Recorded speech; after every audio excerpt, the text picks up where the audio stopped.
Hi, I'm Coach Tonya here at Criticalbench, and welcome back. In this video today, I'm going to be talking about common injuries associated with very common slips, trips, and falls, and what are some things that you can maybe do to reduce your risk. Hi, welcome. So glad you're here to join me today.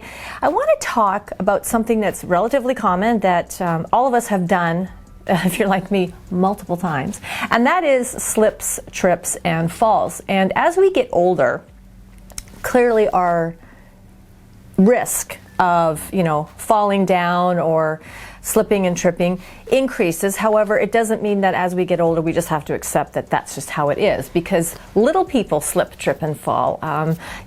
All ages are at risk at any time if you're not paying attention, and if certain risk factors in your environment are present, you are at a risk or can be at a risk for potentially slipping, tripping, and falling. So I wanted to talk a little bit about what are some of the most common injuries. Now, this is not an exclusive or all-inclusive discussion about everything that can happen if you slip or trip or fall, but some of the more common injuries that can occur because of these types of accidents. Now, I wrote down a few things, what I wanted to make sure I discuss with you. So the first thing I wanted to ask is, when you fall, because sometimes we just know, we trip or we step on something that's slippery or wet and we just know we're going to fall.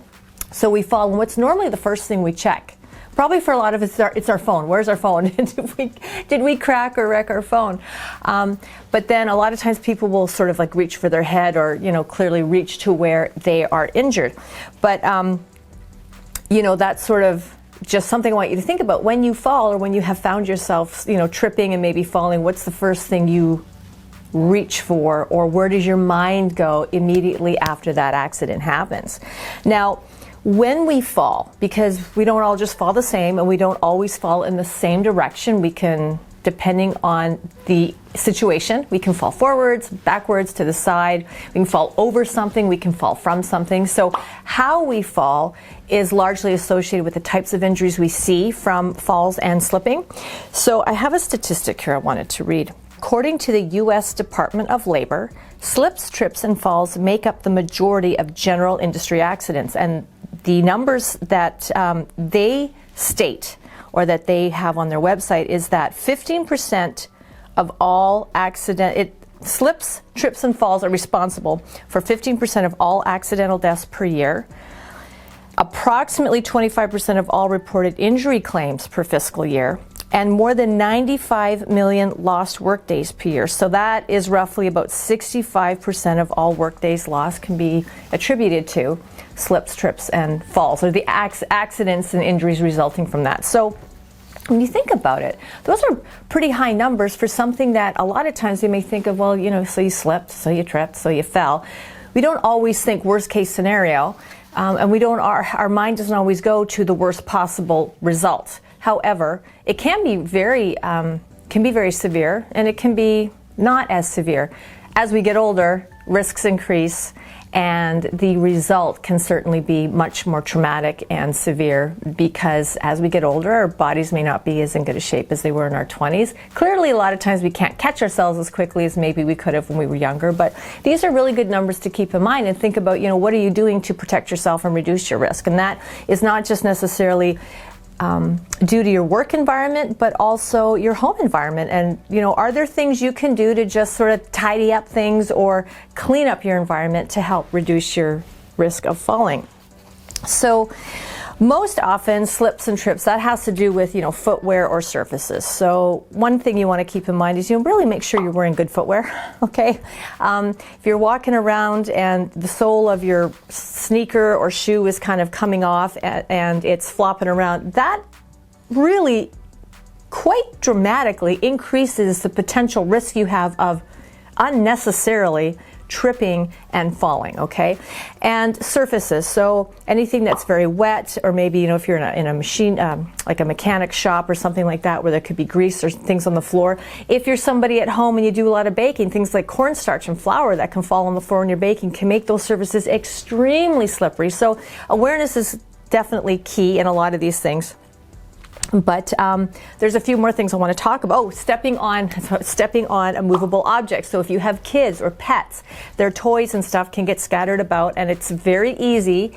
I've done this a lot myself. You know, a busy parent, and you're running around doing things. You're making the lunches, or you're cooking. You're just doing the stuff that your day requires you to do, and you're kind of in that zone where you're going at hyper speed, and the next thing you know, you're on your back. Or you're falling because you stepped on a squeaky toy, right? So these are all things that if you have that awareness, you can take necessary action to reduce your risk for tripping and falling unnecessarily.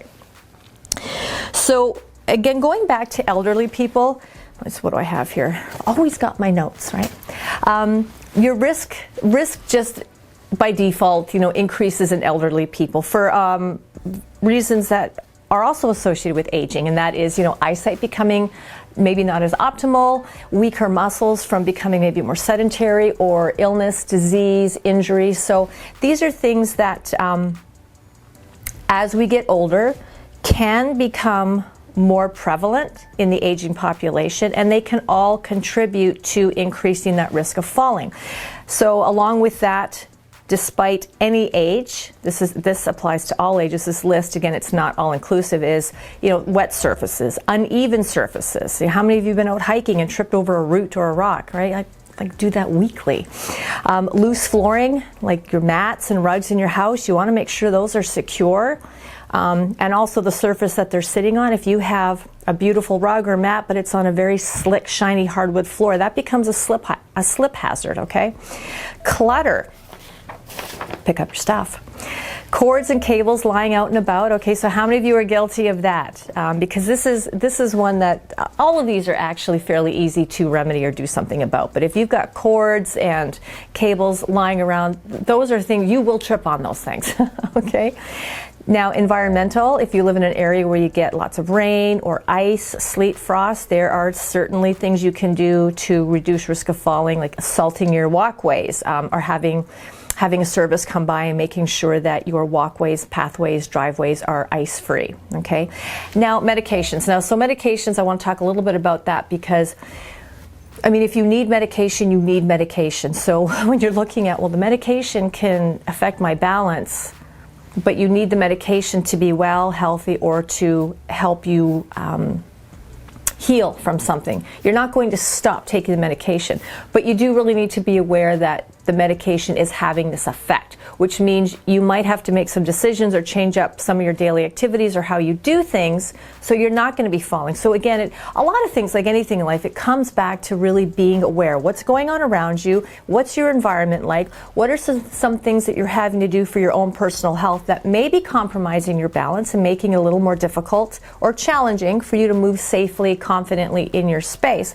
So what can you do about that to increase the safety element and reduce the risk of being hurt, okay?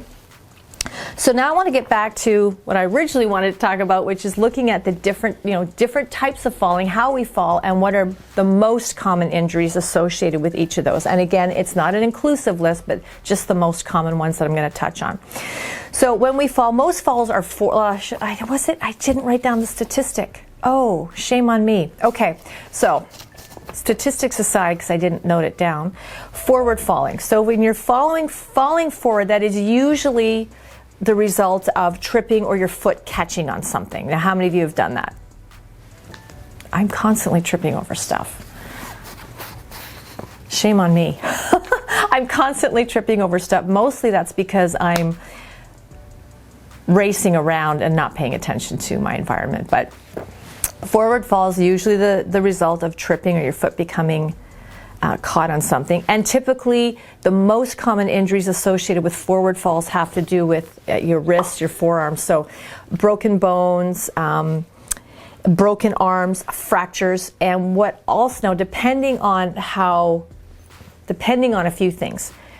How tall are you? Because that's the height you're falling from. Or if you fall from something, that increases the height. Your body weight, all of those things can increase that impact of the fall. So if you're 5'1" and you're just walking down the hallway and you trip on a child's toy, Can you get hurt? Absolutely, you can get hurt. Now, if you're 6'4" and you're coming down that same hallway and you trip, the impact of the 6'4" person falling is going to have a higher degree of potential harm done to their body than the 5'1", okay? So that impact can travel up. So if you fall and you brace yourself, clearly you can definitely hurt your wrists and your forearms, but that impact can travel up. So you can end up causing injury to your shoulders, to your neck, your upper back, and also including not just bones, but now we're talking soft tissue injuries. So you can really kind of take yourself out for a day or two, very sore from that kind of fall. Now, in some cases, this would more to do with probably falling from a height or somebody that loses consciousness right before they fall or as they're falling. But that what I'm trying to say is, if someone is falling forward, if you find yourself falling forward, and you don't brace yourself, usually that will be because that person has lost consciousness. And when that happens, they're not bracing themselves, so now the front of their head is going to have the impact with the surface. And that can cause, frontal lobe injury, not to mention a nasty goose egg, probably a very bad headache, possibly concussion. So in that case, if you happen to be somebody that you've lost consciousness and you find yourself waking up on the ground, you really do want to make a phone call and make sure somebody comes to help you. If you're with somebody and that happens, you want to make sure you're very careful in moving them, because hitting the head, the skull is a very thick bone, incredibly tough, incredibly hard, but that's a nasty impact to just boom, hit your forehead, okay? So things to be aware of. All right, backwards falling.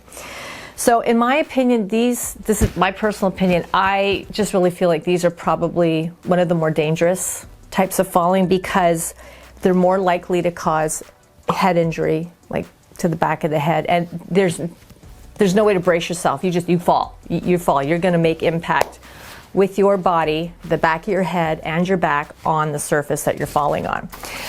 Your tail, now if you fall backwards, kind of like if you're skating, you fall backwards on your glutes, your tailbone, depending again, the impact, your height, your body weight, all of those things is going to impact just the severity of injuries you might suffer from that fall. But your tailbone is very vulnerable if you fall back and land on your bottom. Okay, so it can be broken or bruised. And talk to any high-level figure skaters and ask them about tailbone injuries, because there's a lot of tailbone injuries, a lot of figure skaters that I know that have actually had to have like a chunk of the tailbone sort of removed, because it's just, they've fallen so many times that it just has to be dealt with, okay? Now again, when you fall, if you fall backwards landing on your tailbone, that impact can travel up your spine. So that means it's going to affect your pelvis, your hips, and that lumbar spine. So just because you fall and you fall on your bum doesn't mean that the injury is limited to just that area, okay? And a lot of times, like when we fall, or we fall, it might be a shock, it might be a bit of a scare, the adrenaline's pumping, we don't always feel the pain right away. Okay, how many of you have fallen and you think, well, I'm fine, you get up, you go back to work, or you carry on your day, and then a day or two later you're like, why am I so sore? It's because you fell. And now all of a sudden your body's like, okay, this is what happened. This is all the points of pain that are the result of that impact, okay? Now, with falling backwards, most times there's not enough, like the reaction time is not there to protect our head, and that's why these types of falls really scare me. I mean, I don't like the idea of falling in any way, but falling backwards does really scare me, because you don't have that reaction time to cover and protect your head. So with backwards falling, there is a risk of TBI, which is traumatic brain injury, and that doesn't show up for days later. And I think even then, it's not something, I'm not sure how easily or what they do to diagnose that now. But it is a possibility. It doesn't mean if you fall in the back of your head that that's going to happen, but it is something that if you do have a fall and hit the back of your head, or somebody you know has fallen and hit the back of their head, you want to be aware of that, and you do want to make sure to have them checked out, okay, and followed up on. Also, whiplash and concussions are also common with backwards fall. So when you fall backwards, depending on even if it's a hard surface, your head's going to snap. It's going to bounce a little, okay? So that can cause whiplash, and you're going to be sore for a few days after that. The last type of fall is falling from heights. Now this is scary, especially because if you're up on a ladder and you're falling, you know what's happening. So there's nothing comforting about that, okay? And we tend to tense up, and a lot of times when we tense up to try to protect ourselves, we can actually, I mean, if you're covering your face and your head, that's great, but sometimes that tensing up also increases how sore we feel days later because we were so tense, okay, during the fall. So obviously, you know, these carry a higher risk of the kinds of injuries because you're falling from a higher point. Falling from me standing at 5'10" versus me falling off a 6-foot ladder, two very end results from those falls, okay? Not happy with either of them, but definitely the one off the ladder scares me more. So the higher you fall from, the greater your potential injury. And another statistic here. Statistics show that serious injuries are possible even when falling from a height of as little as 3 feet. So something to be aware of. So for those of you, like myself, that like to pull over a rickety old chair to climb up and get something off a shelf, you might want to reconsider a safer option. I'm thinking of this myself as I'm reading this, right? Those who can do, but those who can't teach. So just take my advice, just don't expect me to follow it. Okay. Now, even if now falling from a height, because, falling. Doesn't always look like a fall, but have you ever yourself or seen somebody where they're up on a height and they're going to fall off, but they actually catch themselves in enough time that they land on their feet? So they've fallen, but they've fallen like a cat. They've landed on their feet. So you think, okay, they're fine. Not necessarily. Again, depending on that person's body weight, the height that they fell from, the surface they're landing on, that impact, even if they've landed on their feet, can cause from mild to very, very serious injury. And I actually knew a young fellow in high school that, I don't know if he jumped off the roof or was on the roof goofing around, being a donkey, and slipped, but he caught himself and he actually, it wasn't a very big house, but actually landed on his feet, but shattered like his tibia, like just shattered. From below the knee, shattered everything. Shattered his ankles, shattered the bones in his foot. He was a bigger guy, not an overweight guy, but he was, you know, muscle, tough guy, bodybuilder kind of physique. So when he hit that ground, man, he hit it with a lot of force. And he was in casts for weeks. So just because you can catch yourself and land on your feet, don't negate the fact that there might be injuries that show up, because the next day you might wake up and go, I can't move my feet. My ankles are the size of, you know, footballs. So keep that in mind.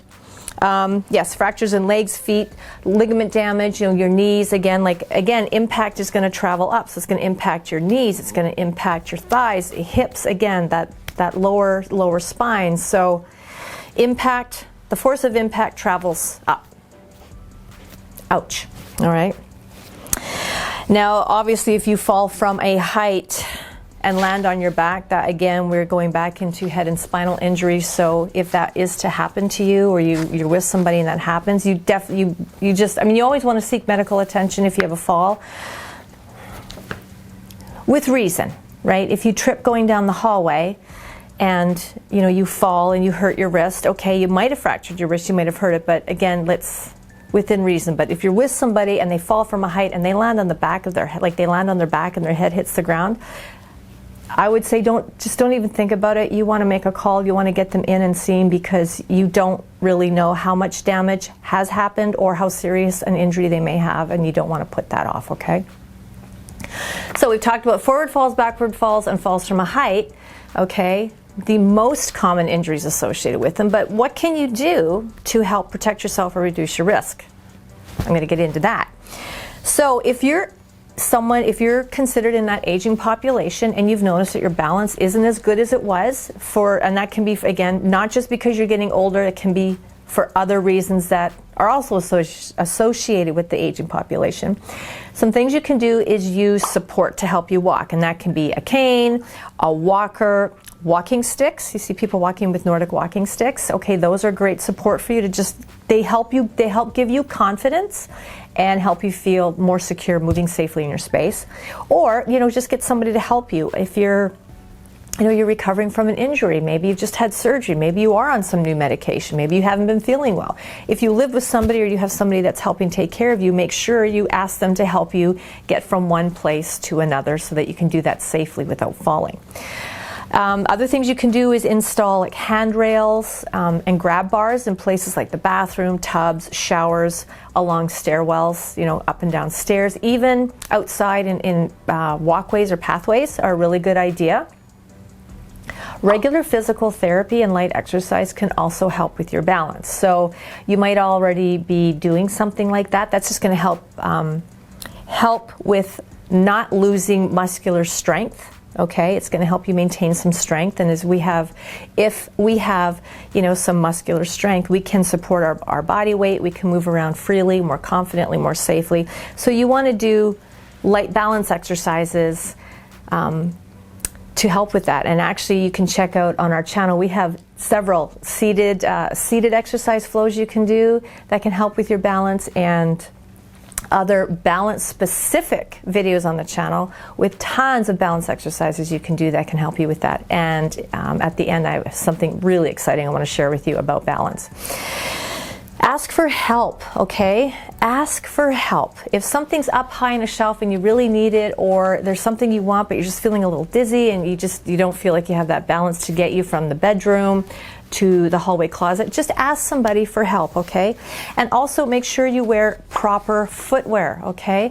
I don't know if it's just me. I've just noticed that, especially with my aging, grandparents, aunts and uncles that are getting older, they all they have their house shoes. They have their house shoes and they all wear their house shoes. And I'm the one that's going over and picking up the shoes and checking them, making sure that they're all intact and everything's good. So make sure, if you're someone that has your house shoes or you like to wear shoes in the house, just make sure that they're every bit as in good shape as your outdoor walking shoes. Now, outside of being elderly or that aging population, for the rest of us, what can we do to, help reduce our risk of falling? Because a lot of times, again, we're just moving at such a speed, not paying attention that we fall, we trip because of that, okay? So and the first thing I have is sometimes just slowing down. Sometimes just slowing down a little bit, and I need to take my own advice on that. I don't need to run a sprint in my home. I can walk and still get things done, so slow down. Keeping your home and your workspace clutter-free. Now, I realize when you have family, when you have kids and you have pets, there's stuff. I mean, when you have people in your home, there is stuff. But as far as your common areas that you're walking through, hallways, kitchen, places that are frequented by you with a lot of movement, do your best to keep them clutter-free, okay? Pick your stuff up. Now, if you're on medication, ask for help. If you know that you're on medication for an illness or something and it's affecting your balance, definitely ask for help. And talk to your doctor about, how your doctor will tell you, a pharmacist will tell you. So you want to be very aware of how long you're going to be on this.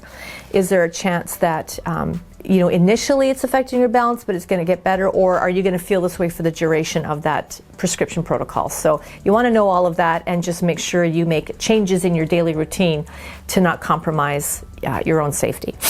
Again, regularly doing balance exercises for long-term benefit. Don't put off balance type of exercises till you're older. Start doing them now. I include balance exercises in my workouts with every single workout. So even for those of you that are in the gym and you're grinding and crushing, make sure that you include some exercises that support excellent balance, because it's the long-term benefit of that is immeasurable, okay? Don't use broken, rickety, weak ladders and step stools to get things, okay? That's just, I can't believe I'm saying that. Although, again, those who can do, those who can't teach.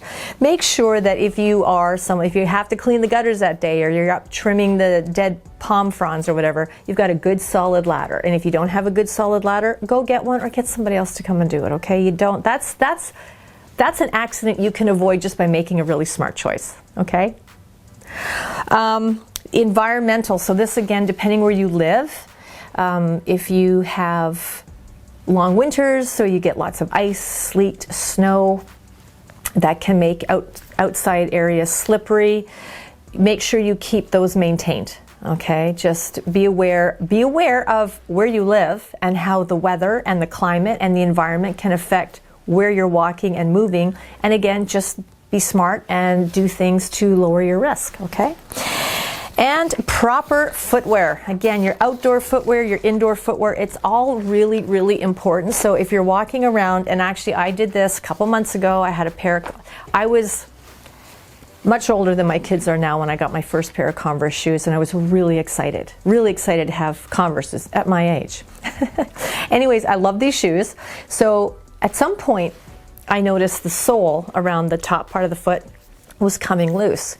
And I was out for a walk one day. I thought, oh, it's not that bad. I was out for a walk one day, and I darn near had a really ridiculous, embarrassing fall, which would have not ended well for me. But yeah, not good footwear to be out walking, so had to say goodbye to the Converses, which was a sad, sad day. But my point is, make sure you have good footwear. If it's falling apart, get new footwear. And I'm not saying you have to go out and buy a $500 pair of sneakers or anything like that. Just make sure your shoes aren't falling apart on your feet, because that's not going to help you. Okay? Thank you so much for joining me and for watching the video. I hope you liked that. I hope it gave you some useful information.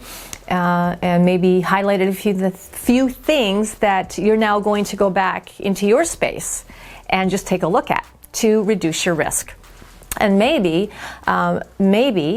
you could even go into somebody else's home space, perhaps a parent who's older, maybe you know somebody that's recovering from an injury, and maybe you can go into their space and just help them make sure that their living area is as safe as possible, so that as they begin moving around and when they're moving around, their risk of falling and tripping unnecessarily has been reduced. Now, if balance is something that you agree with and realize is really important, and especially, again, like I mentioned already in the video, don't wait until there's something wrong. Don't wait till you're, a senior.